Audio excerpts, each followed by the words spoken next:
और एल्विस यादव लाखों दिल की धड़कन है आज के डेट में। उनके नाम को बदनाम किया जा रहा है। एल्विस यादव को विलन बनाने का काम एल्विस यादव खुद ही कह रहे हैं कि कार्रवाई कीजिए, मुझे 10 साल का सजा हो या 100 साल का सजा हो, आप हमें सजा दीजिए, मैं जाऊंगा। अगर मैं दोषी हूँ तो जब तक जांच नहीं होती पूरी, आप कैसे तो दोषी कैसे कर आप सकते? दोषी नहीं कह सकते, क्योंकि वो समय वो पार्टी में तो थे नहीं।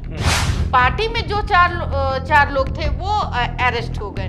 बाद अगर जांच में वो अगर गलत पाए जाए तब आप कार्रवाई करेंगे। और एल्विस बार बार ये कह रहे हैं कि जांच में जितना भी सहयोग होगा हम करेंगे, और अगर हमारी थोड़ी भी 1% भी गलती रहे तो आप इसमें जितनी कड़ी सजा हो सकती है आप हमें दीजिए। जांच की प्रक्रिया पूरी होने तक उन पर कार्रवाई मुझे नहीं लगता है कि उनको अरेस्ट करने की जरूरत है। एल्विस यादव ने कहा, सांप का जो बात था एल्विस यादव ने क्लियर किया है कि भाई वो शूटिंग के दौरान जब आप पे कोई एलिगेशन लगता है उस समय आपकी थू थू होती है। एल्विस यादव की लोकप्रियता बहुत ज्यादा है, उनके जो फैन फॉलोइंग है या फैंस है तो वो भी यकीन नहीं कर पा रहे, और मैं भी कहती हूँ, मैं भी यकीन नहीं करती। जांच होनी चाहिए। दिनों तक उसने प्रताड़ना झेली, उसको कौन वापस करेगा?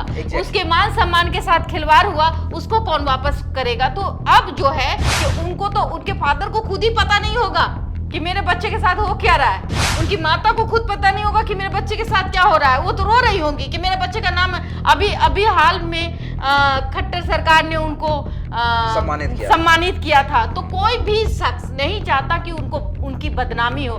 देखिए, एल्विस यादव को लेकर विवाद जो है गहराता जा रहा है। कल देर रात कोटा पुलिस ने पूछताछ की, उसके बाद एल्विस यादव को छोड़ दिया गया। लगातार जांच चल रही है, कई लोगों की गिरफ्तारी हुई है, लेकिन लोग ये सवाल कर रहे थे कि एल्विस यादव लगता है भाग गया, लेकिन एल्विस यादव ने पूछताछ में सहयोग किया। 2 घंटे कोटा पुलिस ने पूछताछ की है और अभी भी जांच चल रही है। देखिए, हमारे साथ हमारी brand ambassador Varun Mrs India Babita Mishra ji हैं। बबीता जी, एल्विस तो सपोर्ट कर रहे हैं, जिस तरह से कुछ लोग आरोप लगा रहे थे कि एल्विस भाग गया है, एल्विस के घर पे कोई नहीं है, पुलिस से भागा फिर रहा है, लेकिन एल्विस ने जांच में सपोर्ट की। जहां पे वो शूटिंग के लिए मौजूद थे एल्विस, वहां पे के पुलिस से को उन्होंने सहयोग किया, और एल्विस बार बार ये कह रहे हैं कि जांच में जितना भी सहयोग होगा हम करेंगे, और अगर हमारी थोड़ी भी 1% भी गलती रहे तो आप इसमें जितनी कड़ी सजा हो सकती है आप हमें दीजिए। तो अगर एक बंदा इतना कॉन्फिडेंटली आके बोल रहा है तो आपको क्या लगता है कि वाकई एल्विस ने गलती की होगी या वाकई उसे कोई फंसा रहा है? बिल्कुल, देखिए, एल्विस यादव ऐसा किया क्योंकि पहले मैं यूट्यूब पे ब्लॉगर को कम देखती थी, लेकिन जिस दिन से वो बिग बॉस का OTT का विनर बना, उस दिन से हम भी देख रहे हैं कि कोई भी शख्स नहीं चाहता कि वो इतना नाम कमाने के बाद मतलब अचानक से उसको इस तरीके का लांछन लगे। हो सकता है, क्योंकि ये भी नहीं कह सकते जिन्होंने अगर FIR दर्ज करवाई, चूंकि कह रहे हैं PFA जो है, हाँ। और बीजेपी की सांसद है मेनका गांधी, तो मेनका गांधी जी की भी अपनी एक गरिमा है, और वो इस तरीके से अगर बात बोलती है तो ये भी एक जांच का विषय हो सकता है, लेकिन कार्रवाई करनी चाहिए।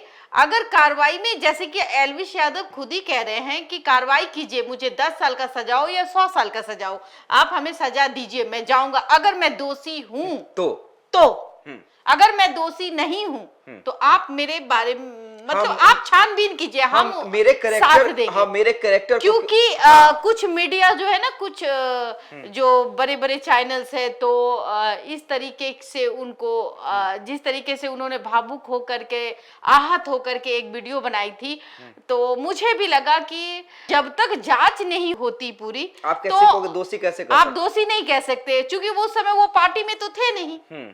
पार्टी में जो चार लोग थे वो अरेस्ट हो गए, लेकिन अब इन पे जब बात आई है, एल्विस का हाथ आया है, तो ये जांच का विषय है, और जांच पूरी तरीके से पुख्ता होनी चाहिए। उसके बाद अगर जांच में वो अगर गलत पाए जाए तब आप कार्रवाई करिए। कभी कभी होता है कि भाई फंसाने के लिए। हाँ, हम दोषी नहीं है, फिर भी हमें दोषी ठहराया जाता है। बाद में पता चलती है कोर्ट जाने के बाद कि हम दोष मुक्त हो गए। तो फिर जब आप पे कोई एलिगेशन लगता है, उस समय आपकी थू थू होती है। आज कहीं ना कहीं एल्विश यादव की लोकप्रियता बहुत ज्यादा है। उनके जो फैन फॉलोइंग है या फैंस है, तो वो भी यकीन नहीं कर पा रहे। और मैं भी कहती हूँ, मैं भी यकीन नहीं करती। जांच होनी चाहिए।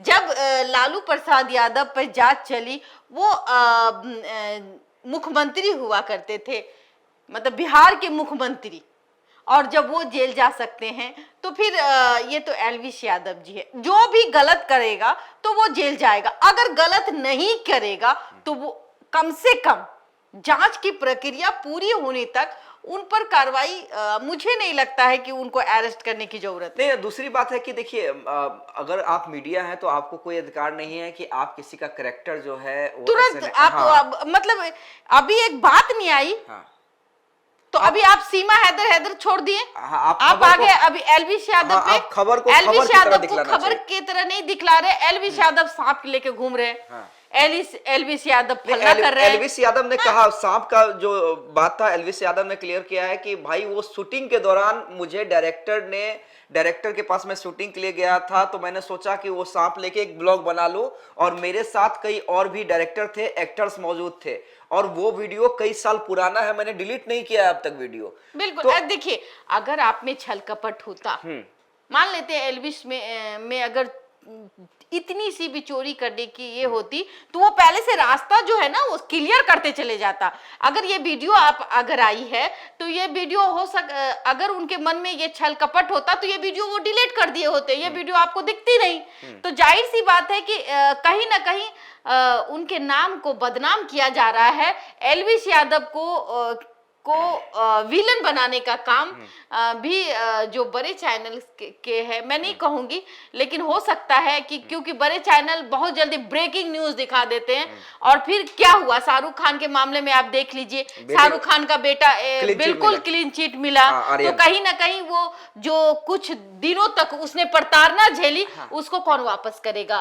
उसके मान सम्मान के साथ खिलवाड़ हुआ, उसको कौन वापस करेगा? तो अब जो है कहीं ना कहीं जो नोएडा पुलिस है या फिर गुरुग्राम की पुलिस है, अब वो फूक फूक के कदम रख रही है कि किसी के आत्मसम्मान को ठेस ना पहुंचाया जाए, चाहे वो मेनका गांधी हो और चाहे वो एल्विश यादव हो। नहीं, एक आखिरी सवाल इस पूरे मामले में, देखिए, एल्विश यादव का चूंकि बड़ा सपोर्ट है, और खासकर बिग बॉस OTT में जब से एल्विश आए, जो उनकी फैन फॉलोइंग देखने को मिली, लगातार जिस तरह से वोटिंग हुई, एक कंट्रोवर्सी भी हुई थी सलमान खान के साथ, जिसमें सलमान खान ने सही नसीहत दी थी। एल्विश वहां पे गलत कर गए थे, सही नसीहत दी थी। हालांकि बाद में उस कंट्रोवर्सी को क्लियर किया गया, और एल्विश खुद सलमान खान की इज्जत करते हुए नजर आए। लेकिन फैन फॉलोइंग दिखी और जबरदस्त दिखा। प्रचंड बहुमत से Elvish Yadav big boss OTT 2 के विनर बने। मेरा सवाल यह है कि जिस तरह से अब एल्विश यादव के सपोर्टर और कुछ और यूट्यूबर, जिसमें बड़े यूट्यूबर कैरीमिनाटी का भी नाम आ रहा है, जिस तरह से उन्होंने एक वीडियो बनाया एल्विश के ऊपर, और एल्विश के सपोर्टर जो है टूट पड़े, उस पे आप क्या कहेंगे? एक तरह से अब डिजिटली वार चल रहा है। बिल्कुल बिल्कुल, मैं कहूंगी कि कैरीमिनाटी एक यूट्यूब की दुनिया में बादशाह है, बेताज बादशाह है। कैरीमिनाटी अगर किसी को रोस्ट कर लेता है, तो लोग उसके रातों रात सब्सक्राइबर और फॉलोवर्स बढ़ जाते हैं, क्योंकि वो रोस्टर है। तो कैरीमिनाटी ने एल्विश का नाम नहीं लिया था, एल्विश के बारे में कुछ ऐसे कहा, लेकिन उसने तुरंत जब देखा कि एल्विश के फैन को बुरा लगा, तो उसने तुरंत डिलीट कर दिया। ये अच्छी चीज है कि बगैर जाने सोचे अगर आप किसी चीजों को प्रमोट करते हैं, तो तकलीफ परिवार को होती है।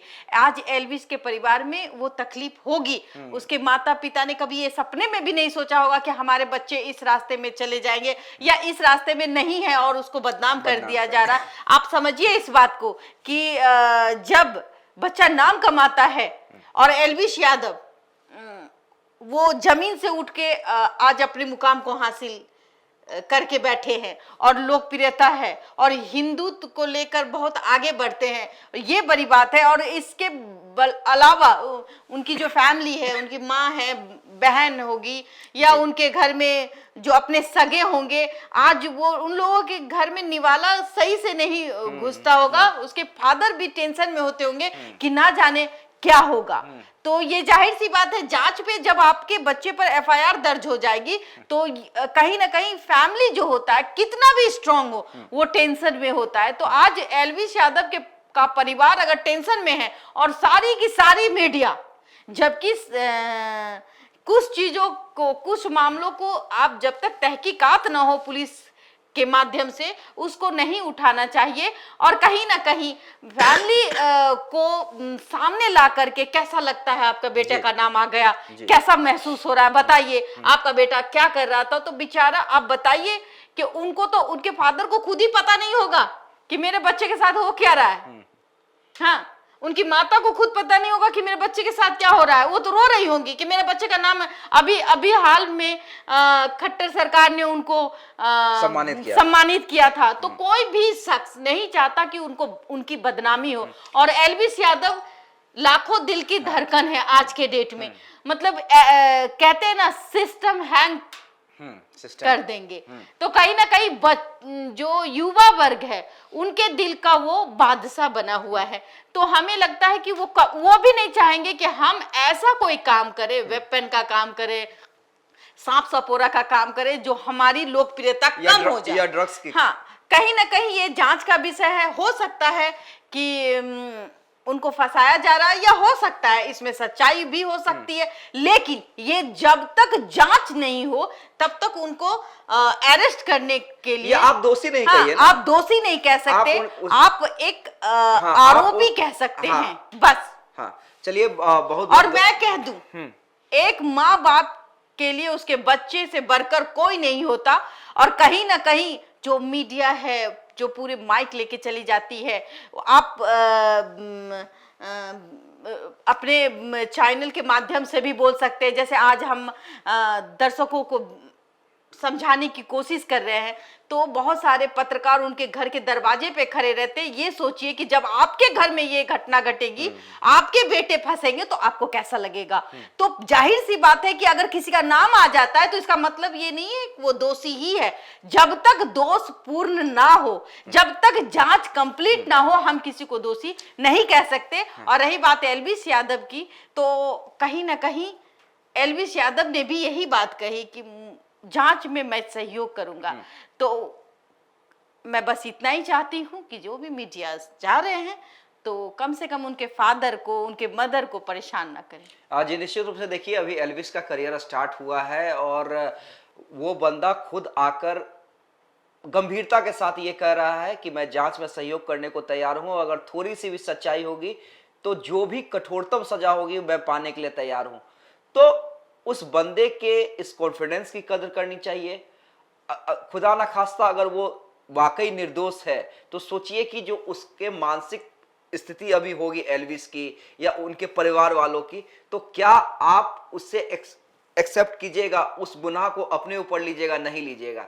इसलिए मेरा कहना है कि बबीता जी का कहना है कि जांच होने दीजिए, जांच होने दीजिए, निष्पक्ष जांच हो। अगर वो दोषी हैं तो सलाखों के पीछे जाएंगे, निर्दोष हैं तो अपने करियर में आगे जाएंगे। लेकिन किसी का कैरेक्टर असैसिनेशन करने का अधिकार बिना दोषी प्रूफ हुए किसी को नहीं है, मीडिया को भी नहीं है। धन्यवाद।